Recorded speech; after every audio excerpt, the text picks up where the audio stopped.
Hey folks, it's Jared Manninen of TahoeTrailGuide.com. In February of 2018, I produced a series of videos showing you how to wax your waxless cross-country skis. Since then, I've been asked to do something a bit more streamlined, so here's a video on waxing your waxless cross-country skis in 10 minutes. What I was doing right there with the base of the ski was brushing it out to clear and open the structure of the base. Now I'm crayoning in some glide wax. Remember, only put the wax on the tips and tails of a traditional cross-country ski. You want to leave that grip zone free, although you want to treat it to some degree, and I'll get into that at the end. For now, just know that you got to put wax on the tips and tails of the ski. So once I've dripped or crayon the wax in to whatever section of the ski that I'm working with, I go ahead and take that iron and I run it over the wax that I've applied so that it creates a uniform layer of wax over the tip and tail.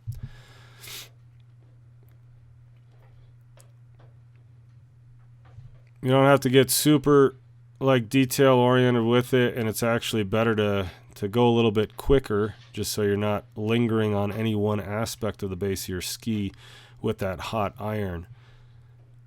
But you can see I'm going back and forth. Some people like to go in one direction only. It doesn't matter in the long run. This is just functional waxing. We're not doing performance stuff. Right there, I'm hitting the groove, that center groove, to make sure that there's wax on there. So that was the first ski. I've already brushed and cleaned it, applied wax. Now I'm removing the ski from the wax profile. Once I do this, I'm going to bring that second ski on there and pretty much repeat the process. It's nice to toggle between skis like that because basically it gives the wax a little bit of time to set into the pores, into the structure of the base of the cross-country ski after it's applied. You don't want to apply wax and then just immediately scrape it off. You need at least a couple of minutes for it to set. Again, I'm using a bronze brush and I'm brushing out the base of the ski. And yes, you did see me cross over the scale pattern or the kick zone of the classic ski. But that area, the grip zone, does require some cleaning as well. It needs attention. Even though these skis are called waxless, that waxless only refers to kick wax. And that's because there's a scale pattern or skin technology that's used for the kick zone or the grip zone. The problem is they still need to be treated on some level because if they're left completely alone, that kick zone will be the greatest offender of collecting snow and clumping, having snow clumped up into it. So you brush everything clean, apply the glide wax, and in this case I'm using a CH wax rated from, it's a red wax, which is a warmer temperature wax, somewhere in the upper 30s and lower 40 degree temperature rating, because on this day that I'm going to go skiing with these, it's almost 40 degrees outside.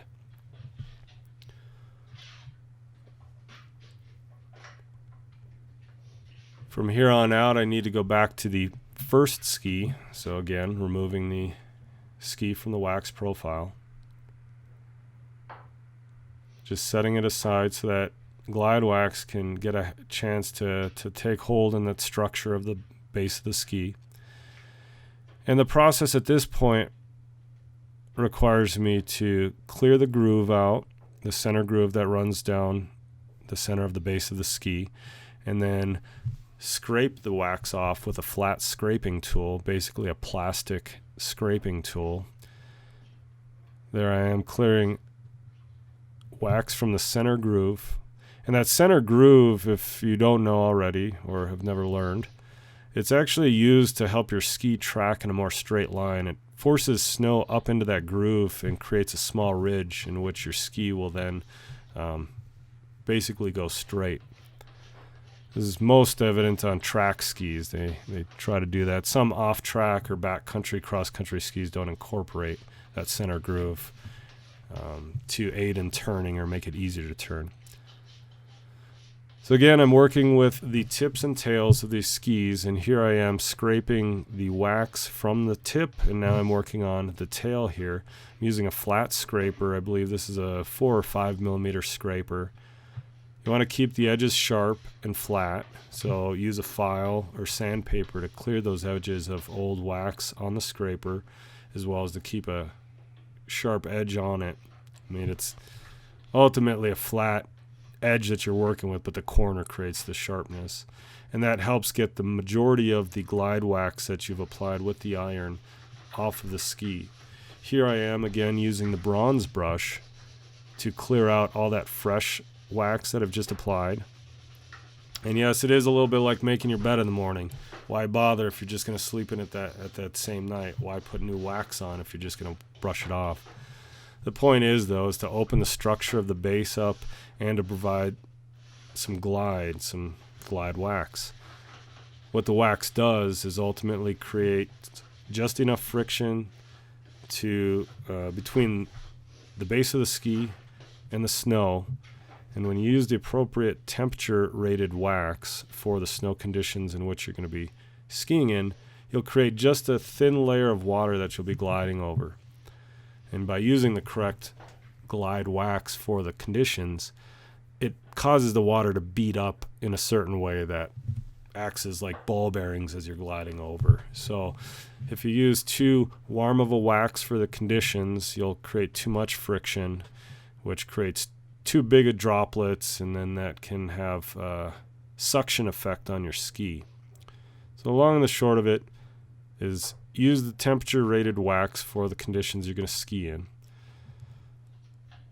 order to get the best glide possible and to minimize the amount of suction that's going to be created by your skis and the snow. Again, flat scraper working from tip to tail. You get the majority of that wax off with the scraper, and it makes the brushing a lot easier. And you can work behind the scraper like I'm doing there, or you can draw the scraper toward you as I'm doing here. I've heard arguments for both, but either way is fine. And again, this is functional waxing. You're just trying to make this a pretty painless process so that you can spend the least amount of time in your garage or the wax room and the most amount of time on the snow. And as a lot of people who have been skiing for a long time will say, usually good enough is good enough. You don't have to get the perfect wax. More important to just get out there and ski and get time on skis than trying to get the right formula of what type of glide wax you're going to be using. I am scrubbing back and forth. I'm trying to free open that structure of the base, again brushing over the scale pattern as well.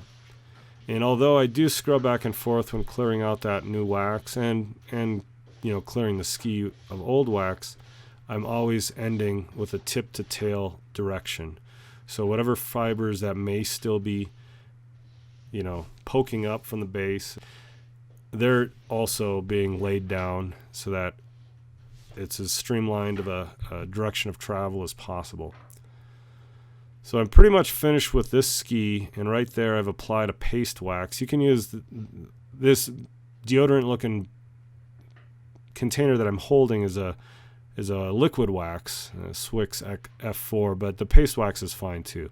I just happen to have a couple of different types of quick glide wax, but I am treating those scale pattern so that the snow doesn't clump up under them.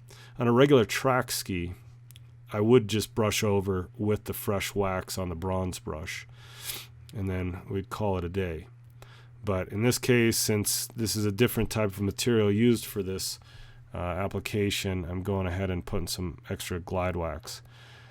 So when you brush out the wax, the new wax, after you've scraped it with a flat scraper, use that bronze brush as well as a blue nylon brush. Ultimately, that's about as long as it takes. Thanks for watching, and please subscribe to my YouTube channel. Check out TahoeTrailGuide.com and watch those other videos where they're much more specific in each segment of waxing your waxless cross-country skis.